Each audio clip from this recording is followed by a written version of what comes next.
ఇంట్లోనే ఉంటున్నాము.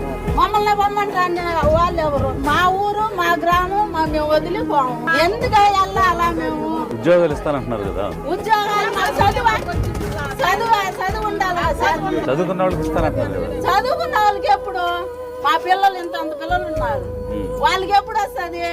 మేము చిమ్మేదానికి, ఆ కడిగేదానికి, వాటికే కదా మేము పనికి వచ్చేది. ఏం ఉద్యోగాలు వస్తుంది మాకు?